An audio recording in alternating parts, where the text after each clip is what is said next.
চামচ দিয়ে কাপড় আয়রন করার একেবারে নতুন আইডিয়া। রান্না ছাড়া আমাদের প্রচুর কাজ থাকে, কিন্তু ব্যাপার হচ্ছে আমরা প্রত্যেকেই কি প্রত্যেকটা কাজ করে থাকি? না, সেটা নয়। আমি হয়তো ঘরে আয়রন করি, অন্যরা হয়তো করে না। তো এরকম ধরনের কাজ প্রচুর থাকে যেগুলো আমাদেরকে করতে হয়, অনিচ্ছুক হলেও করতে হয়। তো সেই টিপসগুলো আজ আমি তোমাদের সঙ্গে শেয়ার করব, যেন সেই কাজগুলো সহজ হয়ে যায়। তো সহজ করতে গেলে পুরো ভিডিওটা দেখতে হবে। প্রথম টিপস হবে এই শাড়ি নিয়ে, যেমন ধরো স্টোন কিংবা জড়ি, এরকম ধরনের শাড়িগুলো যদি আমরা মানে একটার উপরে একটা এভাবে ভাঁজ করে রাখি, তো অনেক সময় কী হয়, এই যে সুতো টুতোগুলো খুলে একটার সঙ্গে একটা মানে লেগে যায়, সে কারণে আমাদের শাড়ি নষ্টও হয়ে যেতে পারে। তো আমরা কিভাবে রাখলে সেটা নষ্ট হবে না বা আমাদের বার করতেও অসুবিধে হবে না। এই দেখো, এই যে পেপারগুলো তো প্রত্যেকের ঘরে ঘরে থাকে। যদি পেপার না থাকে তোমরা এখানে প্লাস্টিকের ব্যবহার করতে পারো, ঠিক আছে? যদি পেপার হয় তাহলে বেশি ভালো হবে। তো এইভাবে একটার ওপরে একটা কাপড় রেখে আর পেপার দিয়ে দিতে হবে, তাহলে কী বলতো, বার করতেও সুবিধে হবে, একটার সঙ্গে একটা লেগে যাবে না। আর পেপারে কী হবে যে একটু আধটু যদি মানে বর্ষার দিনে যদি রসরসা ভাব থাকে, সেটাও কিন্তু এই পেপারে টেনে নেবে। তো অবশ্যই তোমরা এইভাবে শাড়িগুলো রাখবে। দ্বিতীয়ত হচ্ছে, এই যে এইভাবে আমি ব্যাগের মধ্যে মানে ব্যাগের নিচের দিকে এভাবে ফুটো করেছি। তো আলাদা আলাদা করে ফুটোটাকে করেছি, আর তার মধ্যে হ্যাঙ্গারে শাড়িটা দিয়ে আর এভাবে ভরে রেখেছি। তো এইভাবে রাখলে হবে কি বলো তো, জায়গাটা কম খাবে আলমারির মধ্যে, মানে কারণ হ্যাং করে রাখবো। আর দ্বিতীয়ত হচ্ছে শাড়িটা মানে ধুলোবালি এতে জমবে না, কারণ এই কভার করা রয়েছে ব্যাগের মধ্যে। তোমরা এইভাবেও রাখতে পারো। চলো এবার দেখে নেওয়া যাক পরবর্তী টিপস। তো বন্ধুরা, আপেল যাই হোক, আমরা প্রায় প্রত্যেকে খেয়ে থাকি, কিন্তু ব্যাপার হচ্ছে আমরা যখন কাট করি তখন ঠিক এইভাবেই কাট করি। তো যখন আমরা মানে কোনো চিফ গেস্টকে যখন সার্ভ করব, তো এইভাবে কাট করলে না মানে শেপটা খারাপ হয়ে যায়, মানে শেপ সাইজটা একটু নষ্ট হয়ে যায় এই যে বীজগুলো বার করতে গিয়ে। তো কিভাবে কাট করলে মানে কোনো মতে শেপ সাইজ নষ্ট হবে না।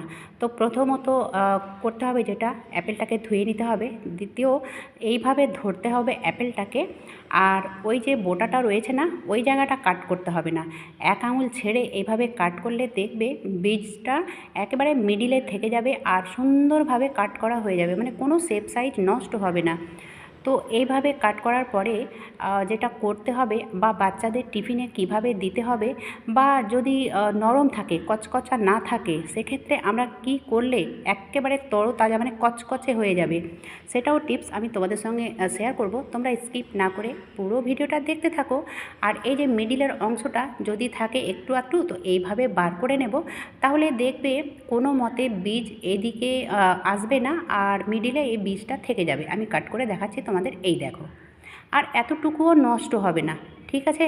তোমরা এইভাবে অ্যাপেলটা কাট করতে পারো, কারণ আমরা যদি কোনো চিফ গেস্টকে ভালোভাবে সার্ভ করতে না পারি, তো নিজেকে একটা খারাপ লাগে। তো যাই হোক, তারপরে দেখো যেটা করতে হবে, অ্যাপেল যদি কচকচা না থাকে, তাহলে আমরা কি করব? খুবই সহজ পদ্ধতি। কাট করে নেওয়ার পরে এই যে বরফের টুকরোগুলো বার করে নেব, ঠিক আছে? বার করার পরে এই কাট করা অ্যাপেলের দিয়ে দেব। তো এইভাবে আমি কিছুটা বরফ এর মধ্যে দিয়ে দিলাম, আর এতে দিয়ে দেব একটুখানি জল। তারপরে দেখো বন্ধুরা, এটা দুই থেকে 3 মিনিট বা 5 মিনিট রাখলেও চলবে। তো যাই হোক, 5 মিনিট পরে আমি তোমাদের দেখাচ্ছি বরফের টুকরোগুলো গলে গেছে, আর এই যে আপেল এতটাই কচকচে হয়েছে, মানে খেতেই মজা লাগবে আর কি। তো তোমরা এইভাবে নরম আপেলকেও কচকচে করে নিতে পারো। চলো এবার পরবর্তী টিপস হবে কি, বাচ্চাদের টিফিনে যদি আমরা এই আপেলগুলো কাট করে দিই, তাহলে কী হয় বলো তো, টিফিন হতে তাদের সময় লাগে, আর সেই সময়টুকুর মধ্যে এই আপেলটা কিন্তু কালো হয়ে যায়, মানে স্পট পড়ে যায় কালো কালো। তো সেটা দেখতে তো ভালো লাগে না, বাচ্চারাও কিন্তু খেতে পছন্দ করে না, মানে কালারটা যদি ডিসকালার হয়ে যায়, সেক্ষেত্রে কিন্তু খেতে ভালো লাগবে না। তো কী করব, আমি জল নিয়েছি, আর ওই জলে একটুখানি দিয়ে দিলাম লবণ। তো এই লবণ জলে 2 মিনিট যদি ভিজিয়ে রাখো, বেশি নয়, 2 মিনিট ভিজিয়ে রাখলেই যথেষ্ট। তারপরে 2 মিনিট পরে এটাকে তুলে নিতে হবে। তুলে নেওয়ার পরে এটা যখন টিফিনে দেবে না, কিন্তু কোনো মতে 3-4 ঘন্টা কালো হবে না, মানে কোনো কালার নষ্ট হবে না। তো এইভাবে তোমরা বাচ্চাদের টিফিনে আপেলটাকে দিয়ে দিতে পারো, আর এটা খেতেও বেশ মজা লাগে। চলো দেখে নেওয়া যাক পরবর্তী টিপস। তো পরবর্তী টিপস হবে এই গেঞ্জি বা শার্ট এই ধরনের কাপড় চোপড় নিয়ে আমরা আলমারিতে এভাবে রাখি হ্যাঙ্গারে করে। তো কী হয়, একটা জামা নিতে গিয়ে হয়তো অন্য জামাটা মানে হ্যাঙ্গার থেকে খুলে যায়। তো কিভাবে রাখলে হ্যাঙ্গার থেকে খুলবে না, যতই টানাটানি করো না কেন? দেখবে এই গেঞ্জির কলারের মানে ভেতর দিকে এরকম একটা স্টিকার থাকে। তো সেই স্টিকারের মধ্যে মানে ভেতরে যদি হ্যাঙ্গারটাকে ভরে দাও, তাহলে দেখবে যতই টানাটানি করো না কেন, হাত দেওয়া তো দূরের কথা, টানাটানি করলেও কিন্তু এটা খুলবে না বা হ্যাঙ্গার থেকে খুলে পড়ে যাবে না। তো অবশ্যই তোমরা হ্যাঙ্গারে দেওয়ার সময় এই জায়গাটুকু লক্ষ্য করলেই বুঝতে পারবে এর মধ্যে দিয়ে দিলে কোনো মতে পড়বে না। চলো এবার দেখে নেওয়া যাক পরবর্তী টিপস। তো বন্ধুরা, চামচ দিয়ে কীভাবে আবার আয়রন করা যায়। তো প্রথমত আমি বলবো যে কিছু কিছু জামা কাপড় থাকে যার বোতামগুলো অনেকটা সুন্দর সুন্দর থাকে বা দামি থাকে বা দেখতে ভীষণ ভালো লাগে। তো আমরা যখন আয়রন করি তো এই বোতামের জায়গাটাও তো আয়রন করতে হয়। তো যদি আমি এই বোতামের ওপরে এখন আয়রনটা বসিয়ে দিই, তাহলে কিন্তু মানে বোতামের কালারটা ফেক হয়ে যেতে পারে কিংবা ফেটে যেতে পারে। তো সব থেকে সহজ পদ্ধতি হচ্ছে, জায়গাটুকু তো আয়রন করবই, কিন্তু এই যে ছোট্ট চামচগুলো বোতামটাকে ঢেকে দেবো ঠিক এইভাবে, আর জায়গাটুকু আয়রন করে নেব। তাহলে কোনো মতে দেখো বোতামের জায়গাতে আয়রনটা ঠেকবে না, আয়রন ঠেকবে না, তো এটা মানে বোতামগুলো নষ্টও হবে না। তো তোমরা এইভাবে আয়রন করে নিতে পারো এই ভালো ভালো শার্টগুলো।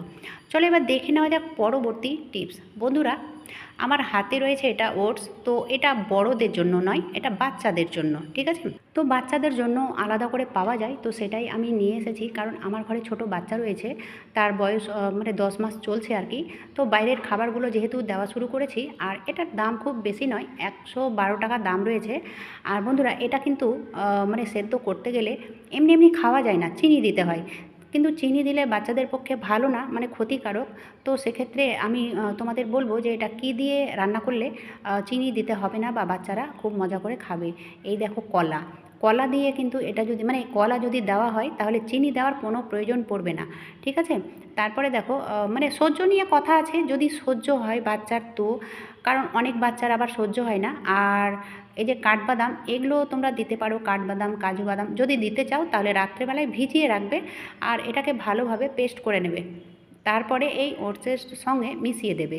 আর কলাটা যখন দেবে, তখন এইভাবে কাঁটা চামচ দিয়ে ম্যাশ করে নেবে, কিংবা গ্রেটার দিয়ে গ্রেট করে নেবে। তাহলেই কিন্তু এটা ভালোভাবে মানে মিলে যাবে আর কি ওটসের সঙ্গে। তো আজকের ভিডিওটা কেমন লাগলো বন্ধুরা? যদি ভালো লেগে থাকে তাহলে লাইক, শেয়ার, সাবস্ক্রাইব করতে একদম ভুলবে না। আজকের মতো এখানেই শেষ করলাম, ধন্যবাদ।